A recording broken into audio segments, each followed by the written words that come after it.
Berbagai topik menarik dikupas dalam dialog hari ini.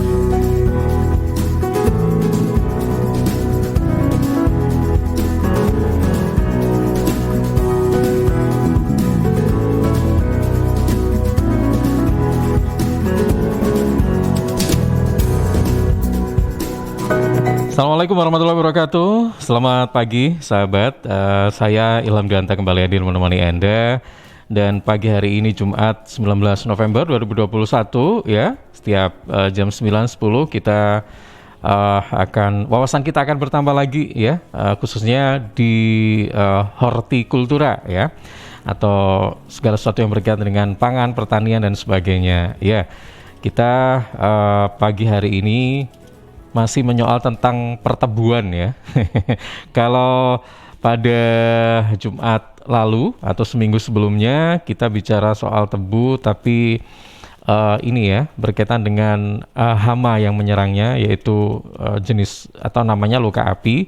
Nah kali ini serangan penggerek ya, hama penggerek namanya ya. Nah ini nanti kita akan bahas. Kalau luka api kemarin itu ditahbiskan sebagai hama yang paling bisa dikatakan paling memberikan kerugian paling besar gitu ya bagi petani tebu. Bisa dikatakan sebagai hama yang sangat serius dan harus dibasmi, membahayakan gitu ya. Most dangerous gitulah. Nah ini posisinya yang kedua atau yang ketiga kalau penggerek ini? Setelah tikus. Iya, berarti nomor 3 mungkin ya. Iya, cuma kalau tikus kan serangannya kan nyata, terus petani langsung tahu gitu ya wujudnya tahu. Gitu ya. Kalau ini biasanya terlepas dari pengontrolan petani. Nah, baik. Nah, tapi memang hama penggerek ini bisa dikatakan salah satu hama yang juga merugikan. Iya, gitu kan. Merugikan. Baik. Nah, sahabat, kita bahas tentang hama penggerek ini bukan bersama dengan trio tarik lagi, tapi dengan duo tarik. Dengan duo tarik ya, karena yang satu nggak tahu ini ya. Mungkin yang lagi satunya masih ada keperluan. Ada job lain mungkin ya. Di sana mungkin duitnya lebih gede ya Pak ya. Wah, itu. Iya. Ada Pak Yusron dan Pak Imam. Assalamualaikum, selamat pagi Pak Yusron. Waalaikumsalam, selamat pagi. Kabarnya bagaimana pagi hari ini? Baik ya. Kemudian ada Pak Imam. Assalamualaikum, selamat pagi Pak Imam. Waalaikumsalam warahmatullahi wabarakatuh. Baik juga kabarnya ya. Alhamdulillah ya. Baik, terima kasih. Nah, ini ada Pak Yusron dengan Pak Imam. Baik, kalau tadi sempat disinggung bahwa penggerek ini merupakan salah satu hama yang menyerang tebu, bisa dikatakan peringkatnya ketiga di bawah tikus mungkin ya. Dua. Nomor 2. Jadi luka api. Luka api itu penyakit. Penyakit, bukan hama. Bukan hama. Baik. Ya, berarti nomor 1 itu hama itu tikus, kemudian kedua, ini penggerek. Beda ya. Saya kira sama-sama gitu kan. Kalau tikus kan sebelumnya sudah dibahas sama teman-teman. Nah ini penggerek. Penggereknya ini masih belum. Iya.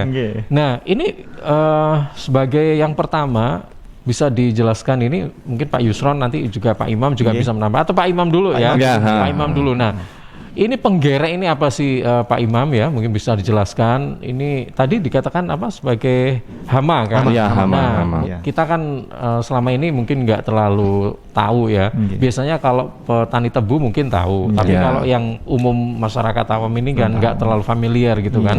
Nah bisa dijelaskan ini sebenarnya apa ini penggerek ini? Ya, sebelum kita ke intinya ke penggerek, ini kan kita tanaman tebu ini kan merupakan tanaman yang dimiliki secara nasional ya.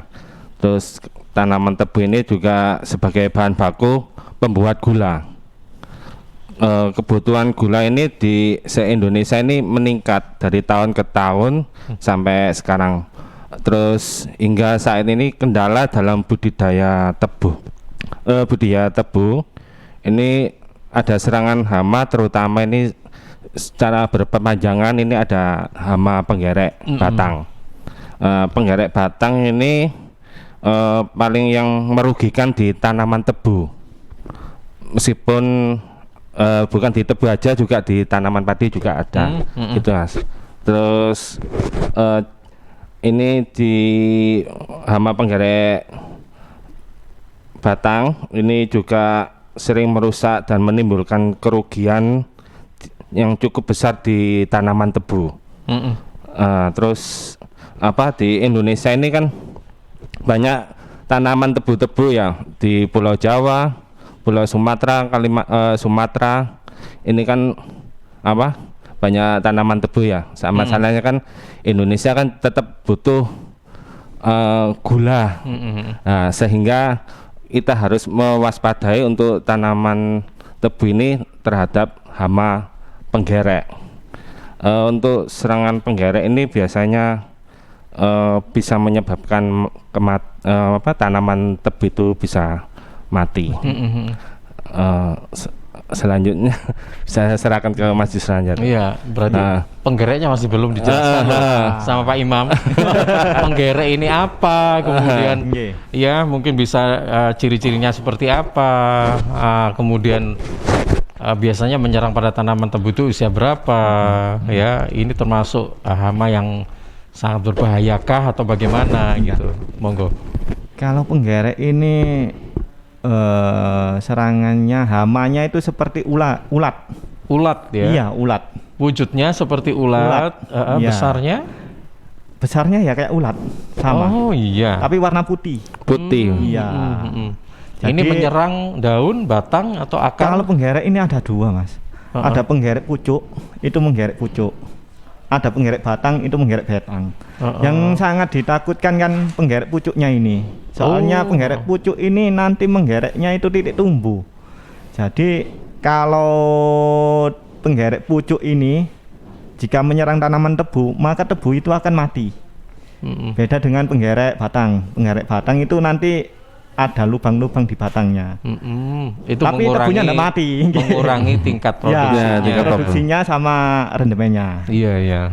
Cuma kalau yang penggerek pucuk ini kalau tidak dikendalikan, maka ya itu tadi bisa busuk juga. Ini penurunan dari penggerek ini bisa 10 sampai 40% produksi. Ya lumayan loh ya, 10 sampai 40% ya kan? Untuk penggerek pucuk ini serangannya mulai 2 minggu setelah tanam sampai sekitar 3 bulanan. Oke. Baik. Kalau penggerek pucuk, penggerek batang umur 1,5 bulan sampai dewasa. Penggerek batang ini biasanya kita kalau lihat di tanaman tebu kayak bolong-bolong bokeng biasanya. Orang sini boleng bokeng ya. Boneng. Nggak menarik. Bongkeng, boleng, boneng ternyata ada lagi ya. Saya itu mengenal 2 tok itu sebenarnya, boleng, bongkeng. Nah, ternyata mungkin di lain tempat ada boneng ya. Boneng. Iya. Oke, baik. Jadi bisa dikatakan yang paling berbahaya itu penggerek pucuk karena bisa mati, ya kan? Kalau batang tadi tetap hidup, cuman mengurangi produksi aja, ya kan? Nah, sebenarnya saya ingin tahu juga nih, apa sih pemicu timbulnya penggerek ini? Mungkin dari kita yang kurang bersih misalnya, atau tanaman kita yang atau musim atau apa gitu. Faktor-faktor penyebabnya sehingga timbul hama penggerek ini apa ini, Mas Yusron?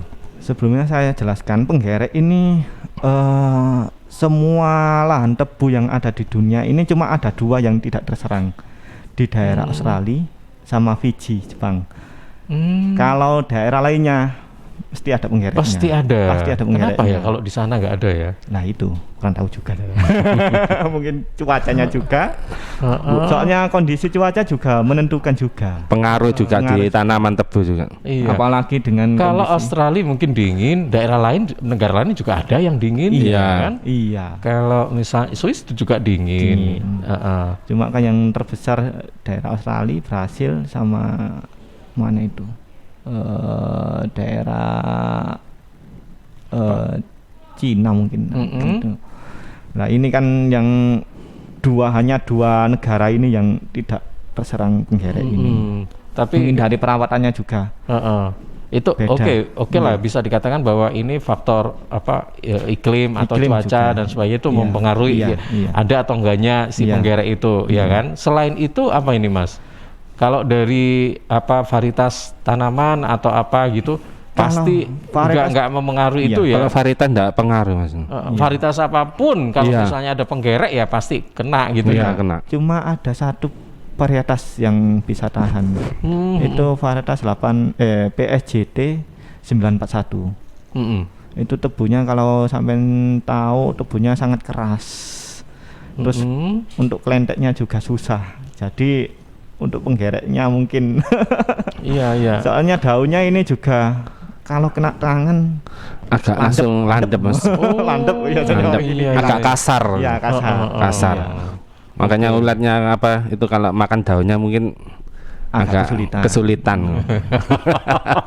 Nggak cerdas mungkin. Iya, makanya itu harus sikat gigi katanya ya, ulatnya. Makanya kalau daunnya lunak mungkin bisa makannya agak enak. Tapi varietas itu bagus ya, maksudnya Bagus. termasuk unggul gitu ya. Iya. Jadi varietas 9 PSJT ini bisa tahan di antara dua Hama. kayak kata itu dua lingkungan lah. Lingkungan. Oh, gitu. Lingkungan becer atau bisa genangan air dan kering. Jadi lingkungan itu nggak masalah buat Iya, yang varietas ini gitu ya. Cuma kan tiap varietas kan ada plus minusnya. Kalau PSJT ini plusnya itu tadi, minusnya kelenteknya nggak bisa bersih. Jadi daduk itu masih menempel. Iya, masih menempel. Kadang kan pabrik kan harusnya kan MBS, manis, bersih, segar. Oh gitu. Iya, Ini mintanya itu. kriteria bersihnya masih Iya, kurang gitu. terpenuhi. Bersihnya ya. ini enggak bisa. Nah, soalnya kalau enggak bersih nanti berpengaruh sama rendemen. Jadi rendemen ini akan berpengaruh dengan pendapatan petani. Baik, mungkin ini ya mungkin sebagai alternatif saja ya pilih Iya, varietas ini. iya, Tapi iya. yang sering banyak digunakan itu varietas apa sih?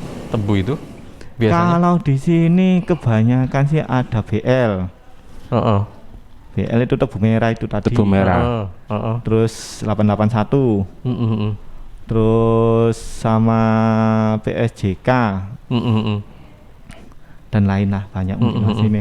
Oke, baik. Ya. Ini yang paling sering. Nah, jadi gini, kenapa saya tanyakan itu? Karena kita dari sedari dini itu bisa mencegah gitu Iya, loh, iya, Mas iya, Yusron iya, ya. iya. Bagaimanapun juga kita nggak pingin nih, Iya. kita keluar duit ya, Ya. udah nanam, udah apa, kemudian pupuk juga ya kan. Iya. Iya. Tapi, nah hama nih, hama itu sebenarnya kan bisa kita antisipasi sebenarnya ya kan, Iya, dengan cara ya begitulah. Kalau tikus mungkin harus dibersihkan tempatnya, nggak ada bikin lewat apa sih istilahnya jalan buat jalan itu apa sih? Galengan. Galengan itu Galengan. kecil-kecil aja Iya. ukurannya Galengan. kayak gitu-gitu Iya, ya. nah. Ya kan?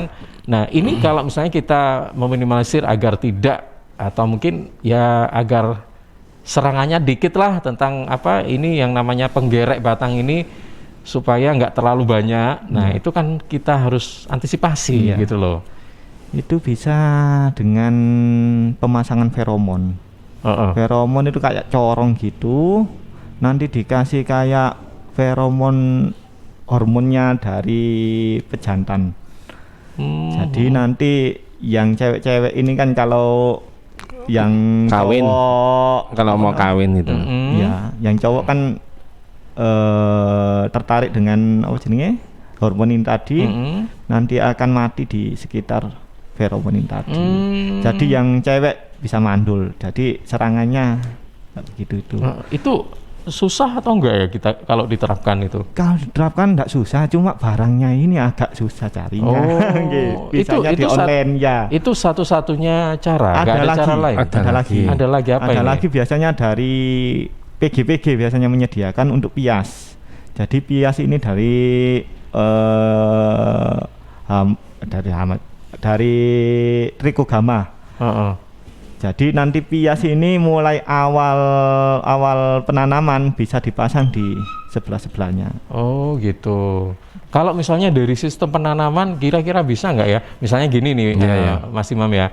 Misalnya gini, biasanya nih nanam tebu itu jaraknya antar tanaman misalnya nggak sampai berapa senti gitu kan biasanya. Tapi untuk ini agar tidak gampang terkena penggerek, misalnya nih agak jauh-jauh misalnya ya kan. Atau mungkin pada saat penanaman pertama itu dikasih apa, misalnya obat apa atau apa begitu ya, sehingga si penggerek itu merasa apa kok pahit ini daunnya misalnya ya kan, seperti itu. Nggak belum ada ya semacam itu ya. Ada.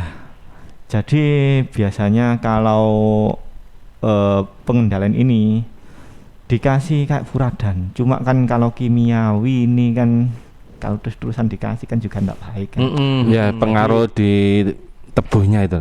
Iya, betul. Iya kan sih. Dimakan sama manusia gitu lah. Karena kan gini, maksudnya kalau itu kan pasti ada batasan. Ya Pak Mas Yusron ya, Mas Imam. Jadi memang kalau terlalu berlebihan tentunya kan juga nggak baik ya dampaknya. Baik. Tapi kira-kira nih ya, ini sebelum ke pengendalian si hama penggerek, yang paling jitu apabila kita ingin melakukan tindakan preventif, itu tadi adalah dengan cara pemasangan pias. Pemasangan pias. Itu tadi. Baik, ini satu-satunya cara yang bisa dikatakan paling efektif untuk mencegah atau mengantisipasi adanya penggerek, ya kan? Pias. Nah ini mudah-mudahan juga dimengerti gitu ya oleh peternak. Oleh petani tebu gitu ya. Itu bisa bilang saja ke petugas pabrik, saya minta bias. Itu nanti dikasih secara gratis biasanya. Sama petugas pabrik. Cuma bias ini harus segera diaplikasikan. Soalnya selang 2 apa 3 hari telurnya akan menetas. Kalau ndak langsung terlalu lama disimpan, maka akan menetas. Nggak tepat sasaran. Iya, betul. Oke, ini butuh berapa pias sih, Mas? Kalau misalnya kita punya berapa hektar tebu gitu, harus ada berapa pias, apa kayak gitu? Per hektarnya kita membutuhkan 25 sampai 30 pias. Itu gratis ya? Gratis dari pabrik. Bilang saja ke petugas pabriknya, Pak, saya minta pias untuk pengendalian penggerek. Soalnya penggerek ini seperti tikus. Biasanya terlepas dari pengawasan dari petani. Padahal penggerek ini bisa menurunkan 10 sampai 40% pendapatan. Sekarang dikalikan saja untuk per hektarnya 1000 kuintal, 10%-nya kan 100 kuintal. Per kintalnya harganya sekitar 60.000. Oke. Ke Mas Imam nih, Mas Imam kalau misalnya di Indonesia ini biasanya menyerang untuk wilayah mana saja sih yang banyak ditemukan penggerek ini? Di Indonesia atau di Jawa Timur lah, atau di Sidoarjo lah, mungkin lebih kecil lagi gitu, kira-kira adanya di mana yang selama ini sering kita jumpai gitu? Ada nggak di wilayah mana saja itu kira-kira? Selama ini pernah ditemui atau ini menjadi masalah serius bagi petani? Karena ya tadi menurunkan 10 sampai 40% ya kan? Kalau ditarik sendiri apakah sama Mas? Sama. Ada ya? Ada. Gak hanya ditarik, mungkin di kecamatan yang lain yang ada tanaman tebu ya juga harus ada juga lah. Tetapi tetap kita harus waspada terhadap tanaman tebu. Kalau untuk pemula yang untuk tanaman tebu itu harus umur yang agak muda, itu kita harus lebih waspada. Lebih kita sering mengamati gitu loh. Jadi tiap masih umur ya seperti waktu bayi lah kita harus perawatan lah. Jadi kita harus lebih banyak mengamati di tanaman tebu itu sendiri. Jadi pada usia-usia muda tanaman itu kita harus sering-sering kebun tebu untuk melihat-lihat begitu ya. Nanti kalau misalnya, tapi sebenarnya tadi kan udah disebutkan Mas Yusron bahwa penggerek ini menyerang tebu usia berapa? Kalau pucuk 2 minggu sudah ada serangan. Tapi kalau misalnya sudah 2 minggu nggak diserang berarti lolos gitu ya? Itu juga sampai dewasa juga. Dewasa. Sampai dewasa. Kan ada penggeret 2 batang minggu, tadi. makanya mulai perawatan itu kan mulai waktu umur ya bayi ya seperti bayi.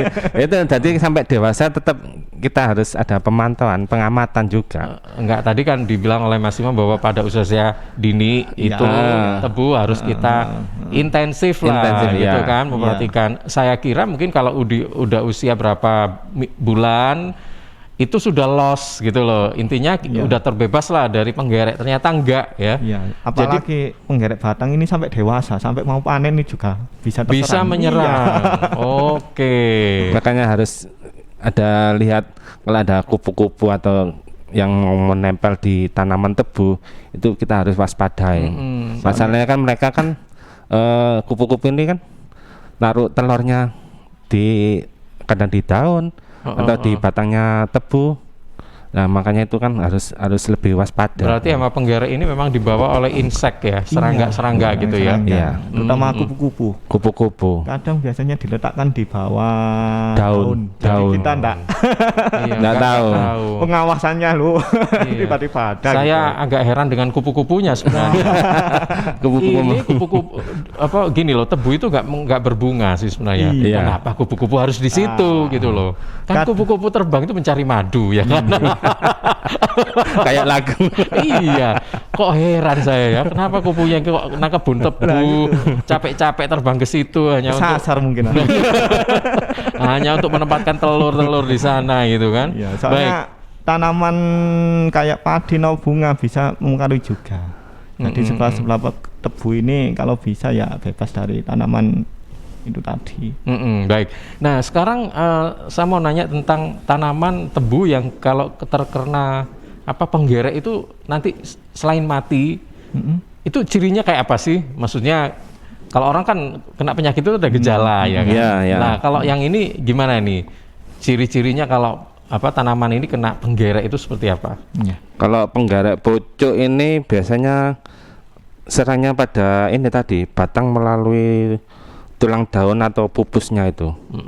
Nah, kalau untuk yang penggeret batang berkilat ini biasanya serangnya pada puas batang melalui daun dan pelepah.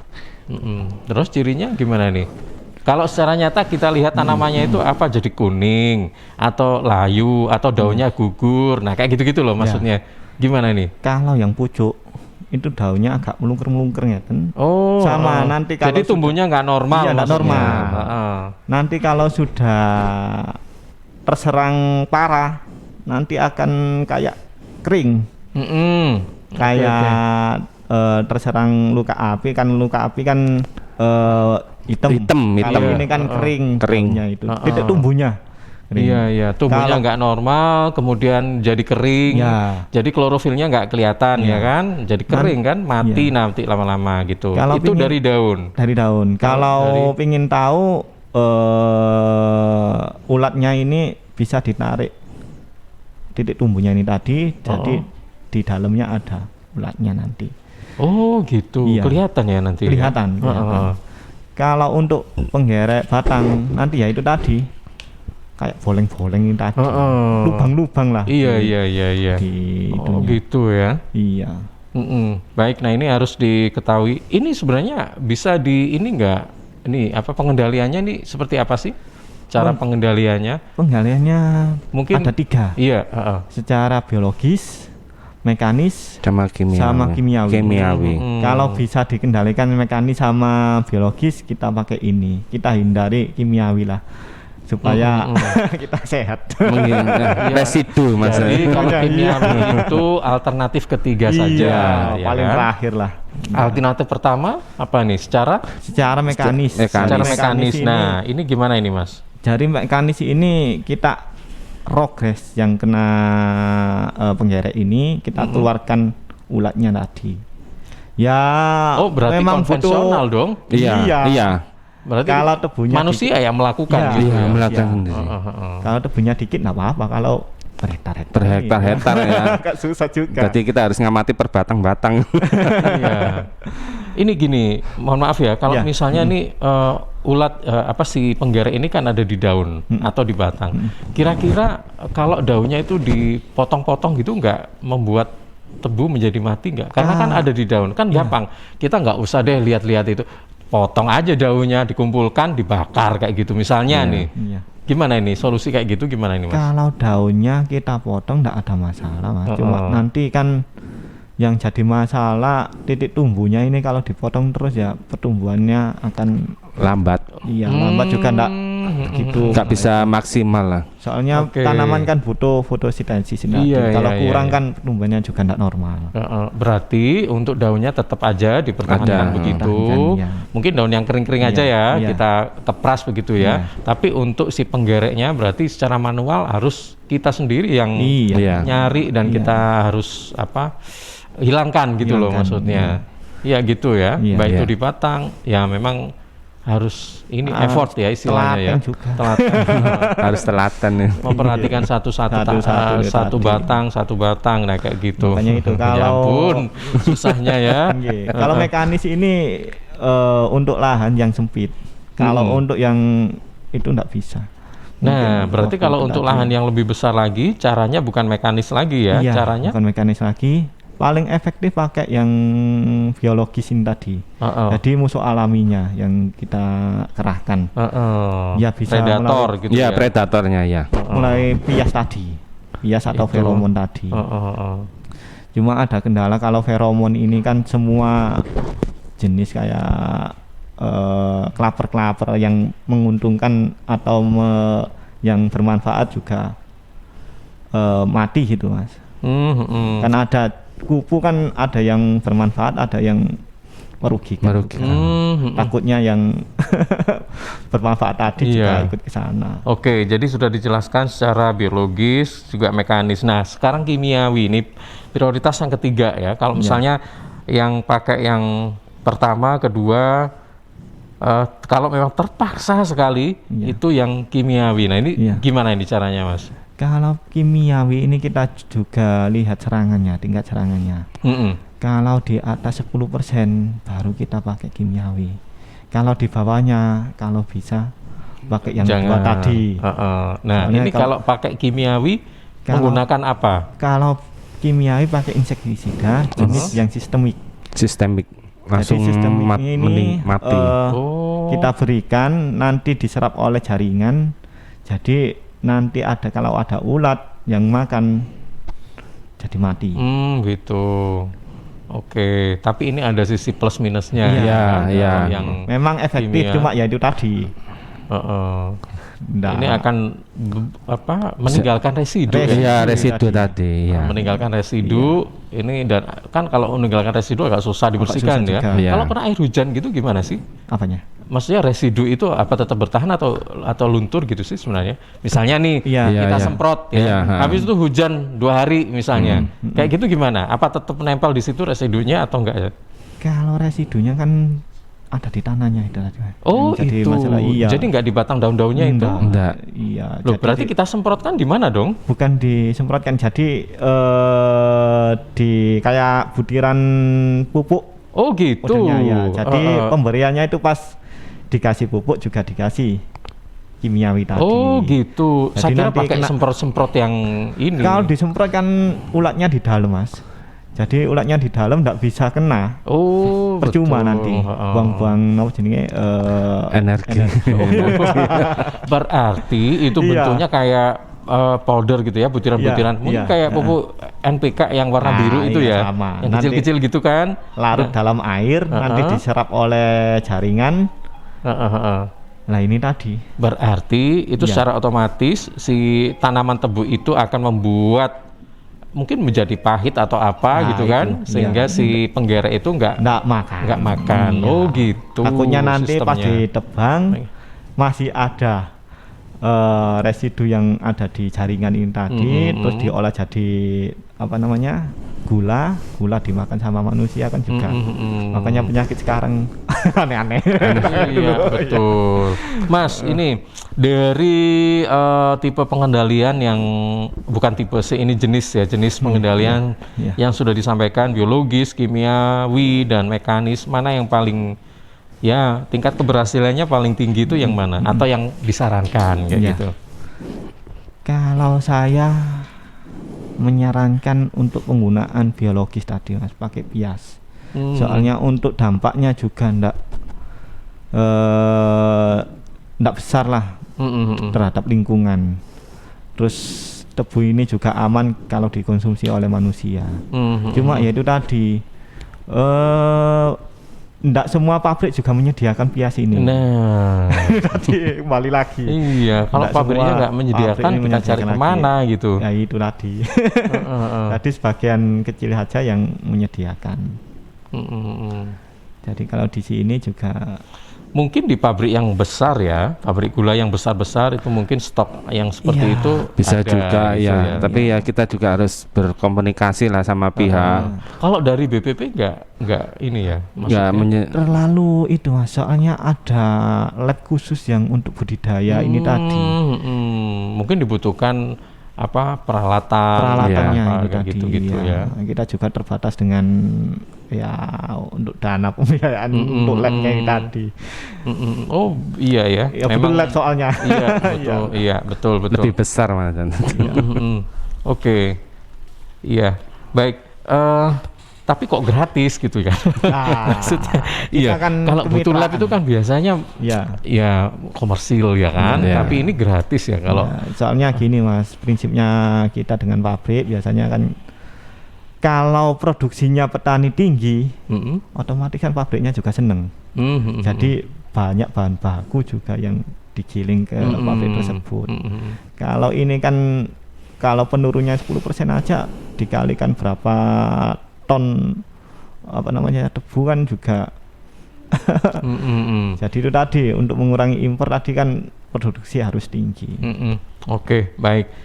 Sekilas kita mengetahui tentang penggerek ya atau hama penggerek yang kita ketahui tadi itu ada dua, yaitu penggerek pucuk dan penggerek batang ya. Ya nanti mungkin di sesi berikutnya saya ingin tahu nih tentang tips-tips aja lah seperti apa ya, bagaimana meningkatkan produktivitas tebu gitu seperti apa. Karena memang kalau kita lihat hamanya untuk menanam tebu itu nggak gampang sebenarnya, banyak sekali kendala-kendala atau hal-hal yang harus kita ketahui gitu kan. Baik itu cara mungkin kalau cara menanamnya nggak terlalu rumit ya. Kalau tebu aja rumit enggak kan? aja sudah tunggu, tinggal tancapkan aja. Kalau menanam nggak terlalu rumit ya kan. Pemeliharaan mungkin ya agak-agak rumit lah kayak gitu ya. Yang paling rumitnya itu kita menghadapi serangan-serangannya ini ya. Serangan hama, serangan apa, nah kayak gitu-gitu kan. Banyak tidaknya hasil yang kita dapat juga tergantung dengan pengendalian OPT tadi. Soalnya semakin baik kita pengendalian maka hasil juga akan meningkat.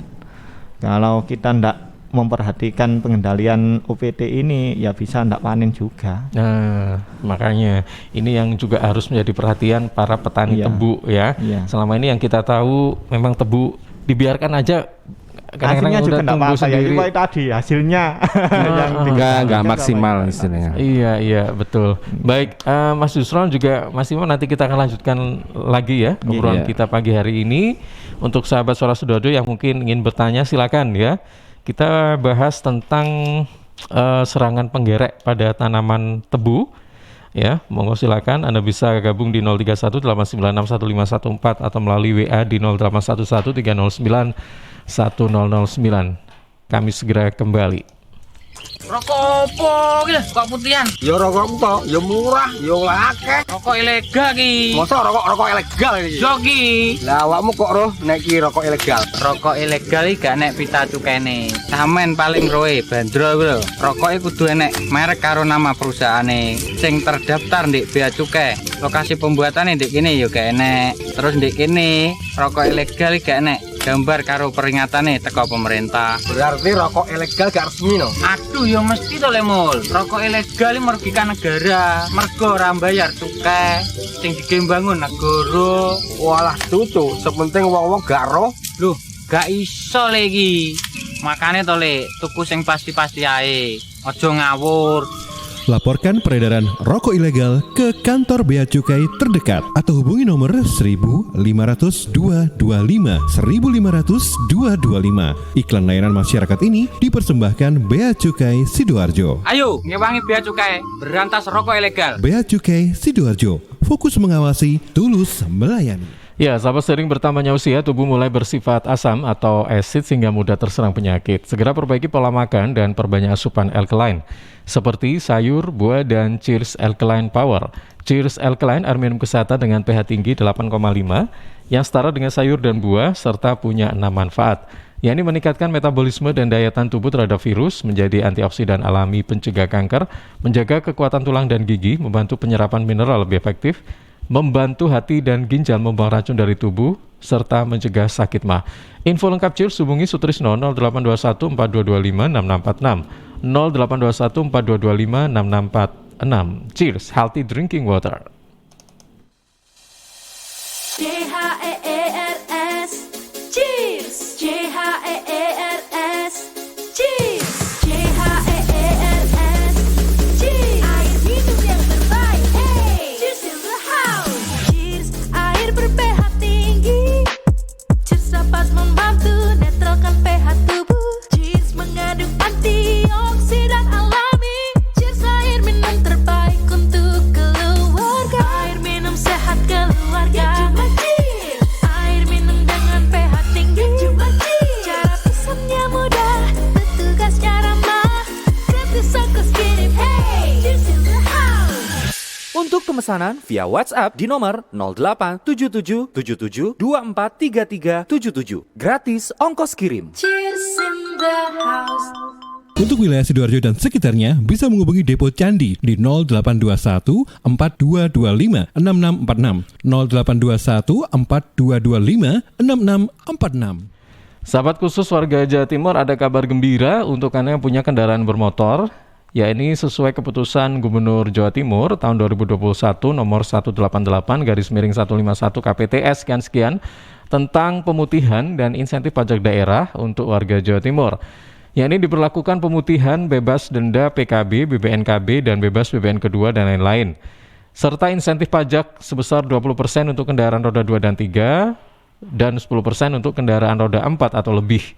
Selain itu, manfaatkan dan menangkan juga hadiahnya senilai 30 juta rupiah berupa tabungan umroh tahap kedua untuk 15 pemenang mulai 9 September sampai 9 Desember 2021. Sahabat, pemutihan dan insentif pajak daerah untuk warga Jawa Timur ini bisa dibayar melalui e-Samsat, Link Aja, GoPay, Alfamart, Alfamidi, Indomaret, Tokopedia, Kria Bayar PTN, dan Pos Indonesia.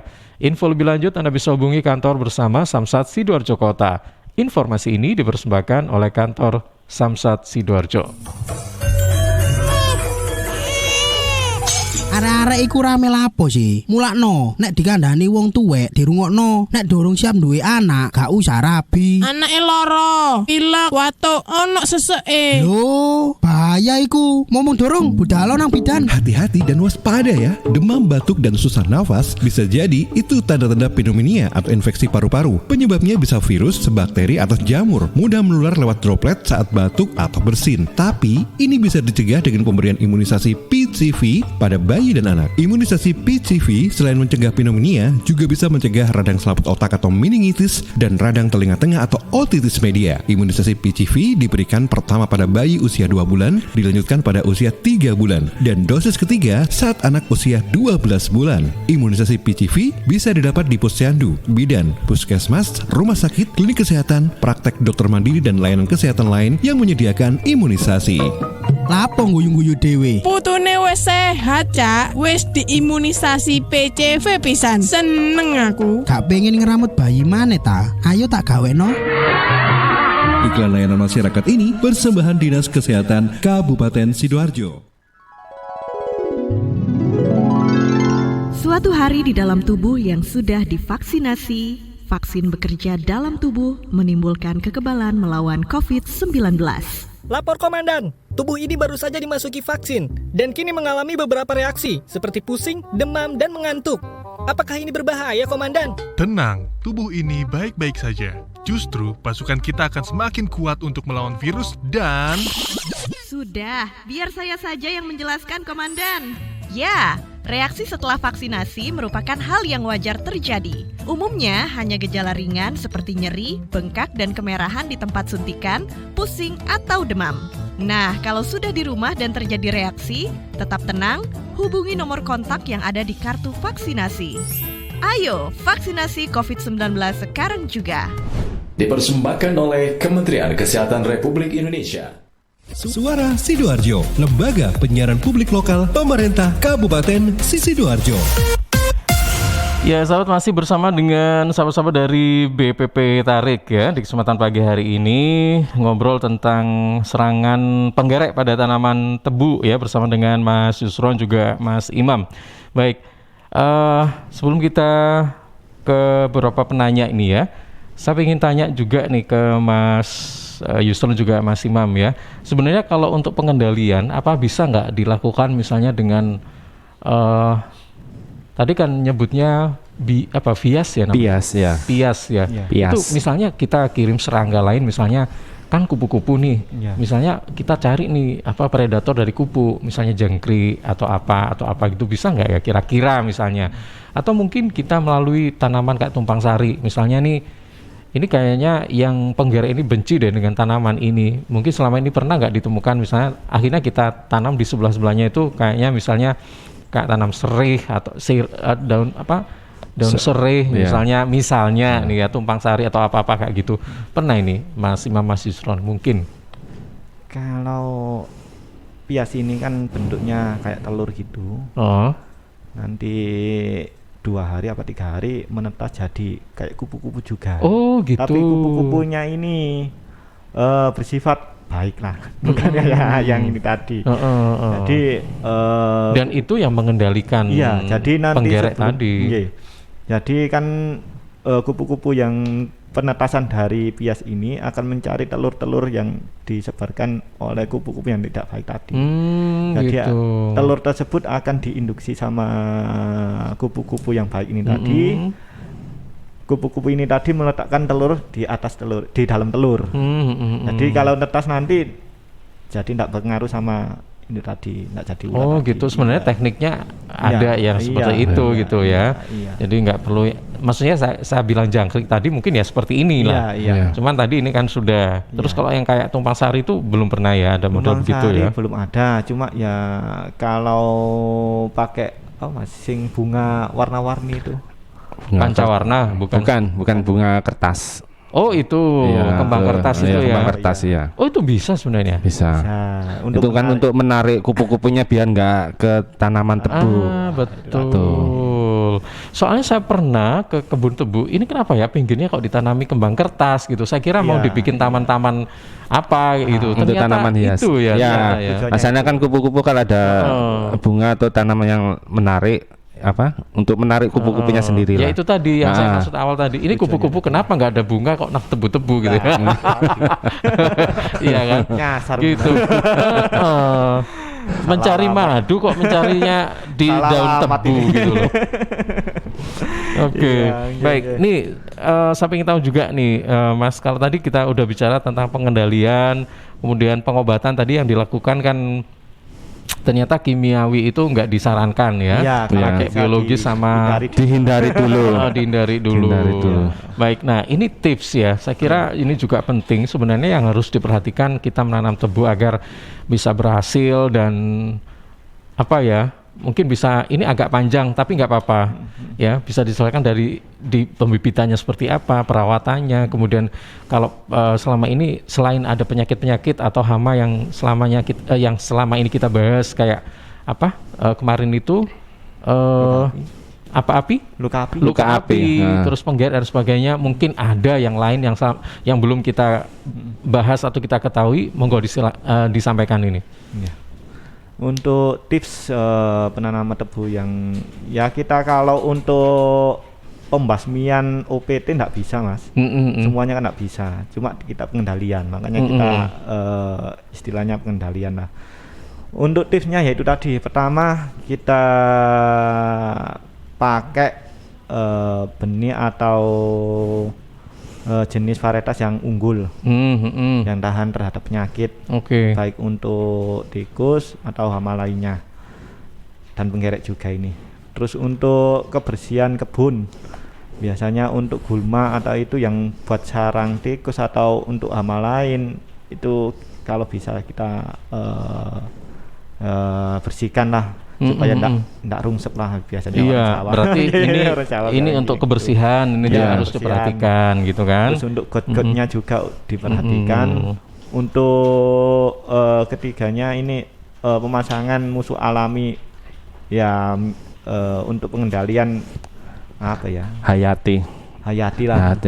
Sebelum kita kena penggerek, alangkah baiknya kita antisipasi dengan pemasangan bias tadi, ndak bayar aja.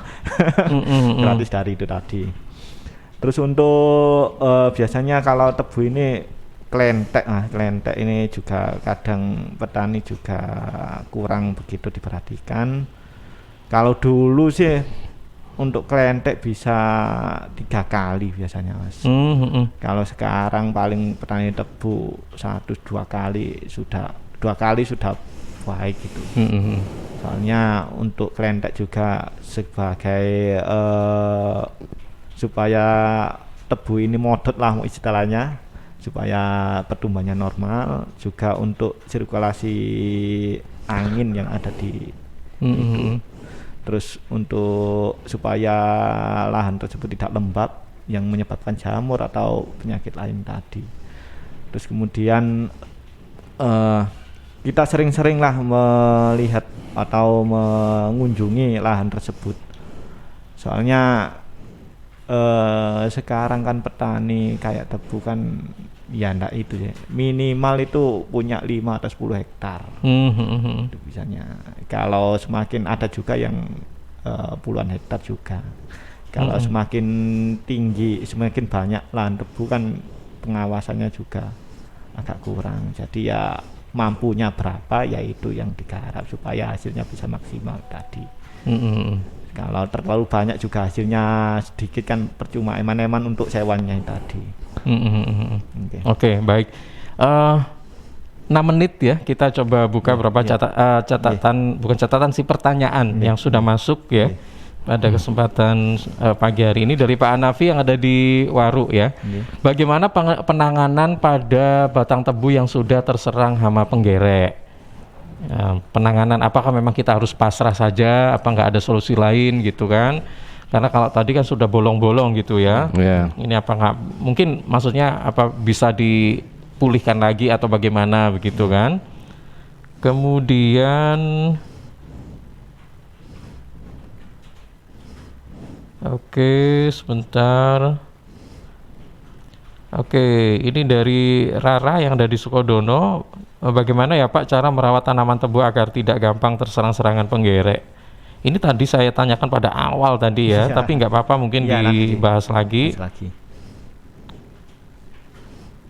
Santi yang ada di Tanggulangin, mohon diberikan contoh gejala yang tampak jika ada penggerek pada tanaman tebu. Ini juga sudah tadi ya. Oke. Pertanyaan yang diajukan ini sudah semua nih ya. Oke, baik. Jadi cara merawat tebu agar tidak gampang terserang hama penggerek, kemudian gejala-gejala atau ciri-ciri tanaman tebu yang terkena penggerek, ya kan? Kemudian yang pertama tadi itu bagaimana penanganan pada batang tebu yang terserang penggerek. Oke, silakan.